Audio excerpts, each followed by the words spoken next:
Olá, meu nome é Victoria, esse é meu PIBIC, é análise de marcadores teciduais e genéticos do sarcoma de Ewing e foi orientado pelo professor Dr. Kleber Machado de Souza. Então, o sarcoma de Ewing é um tumor raro e agressivo na infância que acomete principalmente os ossos.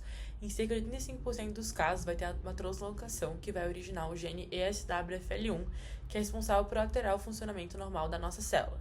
E mesmo com o avanço no tratamento, a recidiva continua sendo o principal desafio clínico associado a pior prognóstico. Um dos fatores que explica essa agressividade do sarcoma de Ewing vai ser a alteração no controle da apoptose, que é o processo natural de morte celular.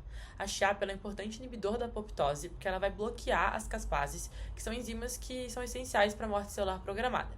Já a SHAF1, ela vai ter uma função oposta. Ela vai se ligar à SHAP e ela vai impedir a ação dessas caspases, permitindo que a apoptose realmente aconteça. Quando a gente tem um desequilíbrio, o tumor ele se torna mais resistente e de pior prognóstico. Então é isso que esse estudo vai investigar. Essas duas proteínas, buscando entender o papel no sarcoma de Ewing dessas proteínas e como é que elas podem servir no futuro como biomarcadores para estratificar o risco e seu futuro alvo terapêutico. Então, esse estudo, ele investiga a associação das proteínas SHAF1 e SHIAP com características clínicas do sarcoma de Ewing. Então, para isso, a gente caracterizou as amostras, realizou imunistoquímica, a gente genotipou o polimorfismo e correlacionou com achados com os desfechos clínicos. Então, nesse estudo, analisando 34 casos de sarcoma de Ewing que foram diagnosticados em 2002 e 2019 no Hospital Pequeno Príncipe, e dos prontuários foram coletados os dados de idade, sexo, localização, tratamento e desfecho. Foram construídos blocos de TMA com as amostras do sarcoma de Ewing. Para a imunistoquímica, utilizamos anticorpos anti-SHAF1 e anti-SHAP. As lâminas foram digitalizadas e avaliadas pela morfometria. Na análise genética, o DNA foi extraído dos blocos de parafina e genotipado por PCR em tempo real. E a gente avaliou 2 polimorfismos do gene SHAF1 e 2 do SHAP. E, por fim, os dados foram analisados no SPSS com valor de P menor que 0,05, usando o teste Q quadrado. Então, nos nossos resultados, a gente tem aqui a tabela 1, que trouxe dado clínico e desfechos. A idade mediana foi de 12 anos com predomínio feminino. A maior parte dos tumores foram ósseos e o tratamento, 92% passaram por cirurgia, 84% por quimioterapia e apenas 20% pela radioterapia. Em relação aos desfechos, a recidiva foi em 38,2% dos pacientes, a metástase em 11,8% e o óbito em 21,9%. Na tabela 2, a gente tem a análise da distribuição da imunistoquímica e dos genótipos dos 4 polimorfismos estudados. Então, na tabela 3, a gente tem a SHAP com uma relevância estatística com a recidiva.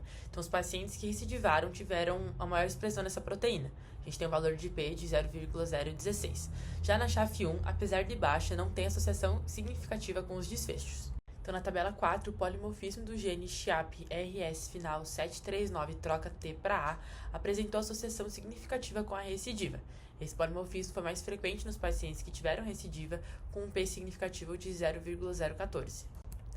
Então, no nosso estudo, a maioria dos tumores foram ósseos, o que está dentro da literatura, e o achado que é bem relevante foi a questão da recidiva ser mais frequente do que a mortalidade, mostrando o papel do desafio clínico do manejo do sarcoma de Ewing.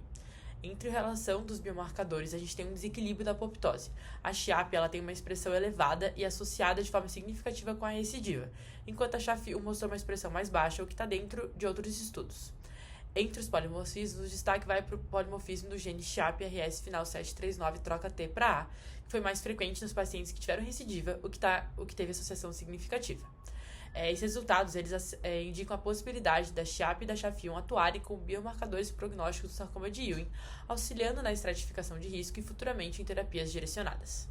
Então, esses achados eles apontam que a expressão das variantes genéticas da SHAP em conjunto com a SHAF1 podem atuar como biomarcadores prognósticos do sarcoma de Ewing, auxiliando na estratificação de risco e também no futuro para direcionar terapias.